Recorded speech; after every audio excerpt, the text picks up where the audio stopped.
We're going to talk about the core essence that people need to learn, and you can apply that in your organization or within itself. Leadership for most people begins almost unequivocally in the same spot. It begins in a horrible place that's deathly scary and really difficult to go to. It's called a playground. And it looks a lot like, hey guys, why don't we go do whatever? And I watch my kids go through this all the time. And the response immediately outside of that is really telling about where you might go with leadership in your life. Because either a group of people are going to think, yeah, that's a really, really awesome idea. Or a group of people are going to think, man, that's a really stupid idea. And children are very brutal about it and very honest about it. But what this begins to form inside of ourselves is the desire to have extrinsic values and motivations put upon us, right? Jimmy got liked in school, he was captain of the football team, he gets good grades, right? Sally's awesome, everybody loves Sally, right? And so what happens is we begin to think, man, I'm looking for this recognition from each of these individual places, and I want more of that. So you begin to put yourself out there a little bit, and you know, if you weren't the captain of the football team, and if you spent most of your time in the lunchroom at the Island of Misfit Toys, you find more rejection than you find acceptance. But being the person that I was, I really thought, well, you know, all that needs to happen, right, is I just need a little success. As soon as I'm successful, the girls, you know, they're really going to like me. Right? This is really going to go well. Right?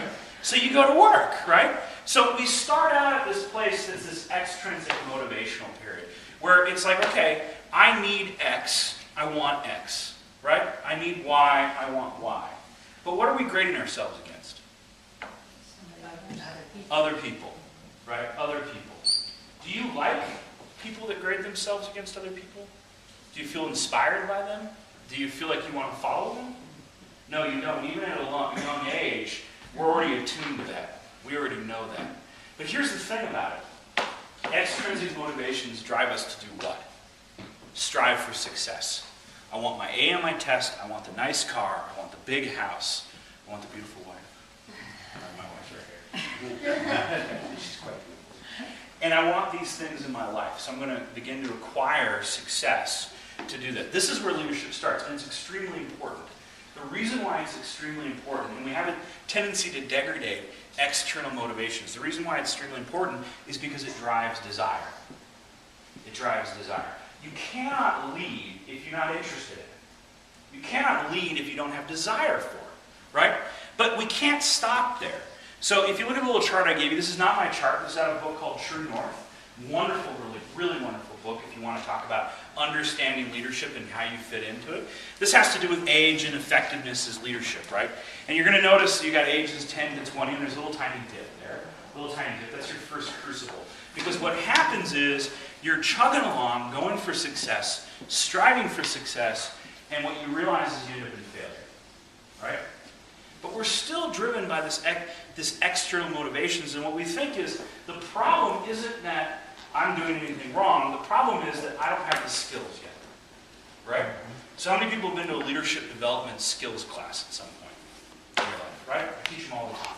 They're really wonderful. So once you part desire, right, with the ability to do development, we can start to get someplace.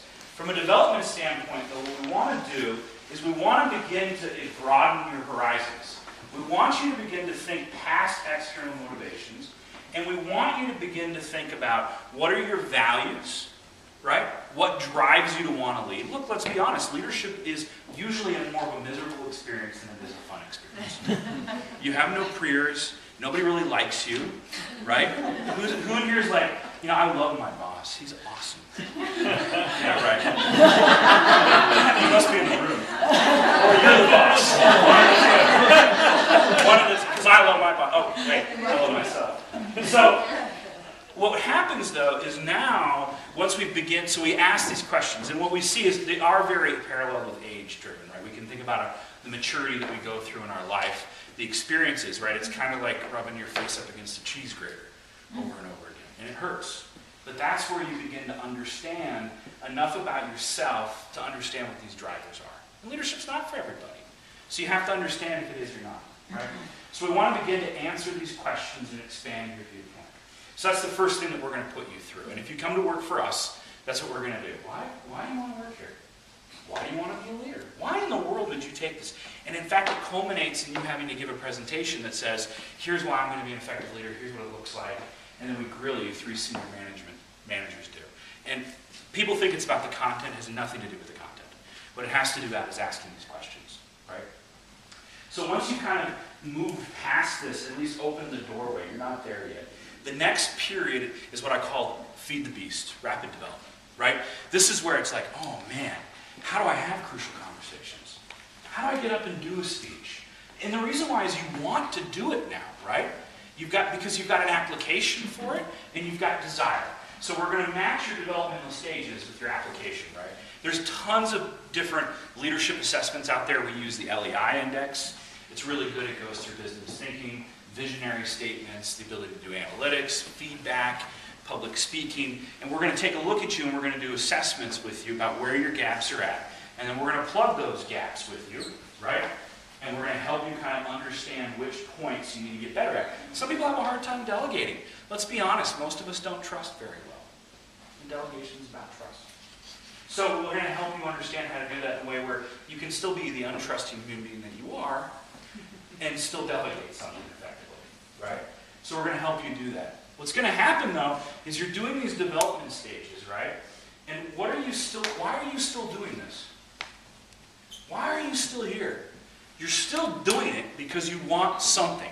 Usually it's recognition, compensation, freedom is a big one now with millennials. You want to help the world. I always love this one because it's always varnished as a truly intrinsic, wonderful thing, but it really is about how awesome I am that I've helped all these people. Right? And so it's really an extrinsic motivation, totally shrouded in this veil of intrinsicness, and it's so hard to get people to see that, but it's really what it is, right? And so, but you're still doing all this thing, and you're going to hit this point, and you're either going to do it on your own or you're going to do it with somebody else. But the point that you're going to hit is, and by the way, are these people who are after this, can you envision someone in your mind? Are they successful usually? They're very successful because they're very driven, and they're usually pretty intelligent. So they're working really, really hard, which is a big piece of just success. It's just hard work and perseverance. And by the way, we also teach you all your self-management skills, right? So not only do we teach you how to delegate, we teach you how to get to work on time, we teach you how to make a commitment, how to keep a commitment, we teach you how to give feedback to your boss, because these are skills that parents used to teach and they don't anymore. So now your employer teaches you, like, you need to not wear sweatpants to work anymore. Right? And I'm not making that up. Or the girl today, literally today, who called in sick because she didn't know what to do with her dog. And it was cold. Okay. That's not how you be a success. But these people are very successful, right? And we're usually very used to, in 1998, I was Youth of the Year for the state of Montana. I raised over $12.5 million to the Boys and Girls Club. I had success everywhere. Got my college paid for, went on Oprah. Life's good, right? Life's awesome. But Wyeth is still doing it for Wyeth every single day at this point, right? What happens is you get a team of people, and usually they put you in charge because you're the hardest working, most responsible person, right? You're the only one left standing who was not dumb enough to run. So they put you in charge, and you're thinking, yeah, this is good. I'm in charge. You're like, I'm a visionary, this is where we're going. And you begin to push your team as hard as they can towards that objective and goal. And one day you come in, and it's a lynch mob. And they're there to string you up off of a tree and teach you how horrible of a manager you are and how horrible a leader you are. And the reason why is because you're now driving everybody else the way you've been driving yourself. So this is your second crucible moment, right? And inside of the second crucible moment, right, this is the point where either you're going to do it on your own and it's going to be miserable and horrible, and you're going to go through this very deep, life-changing, altering point, right? And you're going to come out the other side a better leader, person, human being. Or we're going to make it happen for you. And we do this to people intentionally. We intentionally put you through an experience that you cannot be successful in 100% of the time in order for you to realize that in order to be successful, you cannot continue to heap on the world's problems and responsibilities onto your shoulders. Because we're still extrinsically driven at this point. It's still about the car, the look, the money. And until you go through the second period of time, you don't begin to understand and define your intrinsic motivations. Right? And reaching peak leadership is about actualizing those intrinsic motivations. So we're going to structure you in a way that's going to bring you through these pieces, not alone because that's too hard for most people, but with somebody else, so in order that we can develop you and help you be successful. And we're going to give you higher levels of responsibility associated with where you're at in your own skill development. Right? So this is a lot of work. It's a ton of work to create leaders. And it's a ton of work to do it yourself. I read ferociously leadership. I like to call myself a total plagiarist. Most of the ideas I talked about I just stole from other people.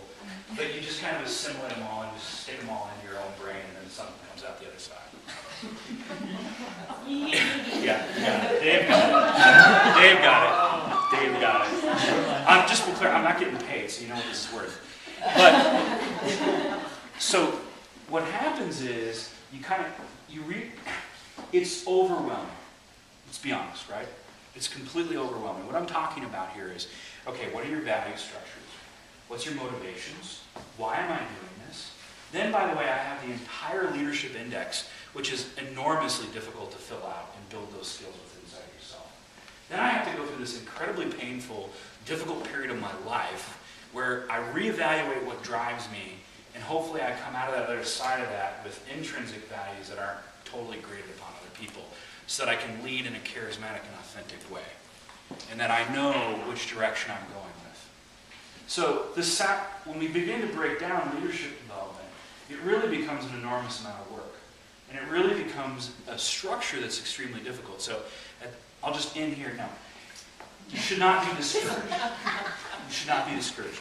Let me give you a poem that I really like, and this is the entire opposite viewpoint of everything I've told you, but I think both are really true. So this is Rickley's The Swan. I didn't write this poem. And I didn't even do the interpretation. Interpretation comes from a poet called David White. I hate most modern poets because they're all just constructionists. It's like you read it and you're just like, yeah, the world's a fiery pit of hell. I just don't like it. I like poets that can express things. But here's Rickley's The Swan. This clumsy living that wanders, this clumsy living that wanders lonely through this life, as if in ropes, through those things that which are not done, reminds us of the awkward way the swan walks. To die, to let go of the ground upon which we stand and cling to every day, is like the swan as he lowers himself nervously into the water. And it flows around and under and behind, wave after wave. And the swan, unchanging, marvelously calm, is pleased to be carried. Each moment growing more and more like a king, further and further on. So what I'll tell you is, this poem, you notice the swan doesn't whip out its day planner and its cell phone. And it doesn't whip itself on the back and it says the tough get going, the tough get going, right? And it doesn't relive its life's pains as a young cygnet and come to some deeper, farther understanding. What the swan does is it takes one awkward step and then another until it reaches its life's water and places itself within it, and it becomes a king of its domain. So if you want to set aside all of the structured leadership mumbo jumbo and the 27 books I could give you a hernia carrying out this door, and all the points of things to take. Instead, take one awkward step and another, and place yourself inside the water. And if you can do this for another human being, even one time, it will be the greatest gift you can give that person.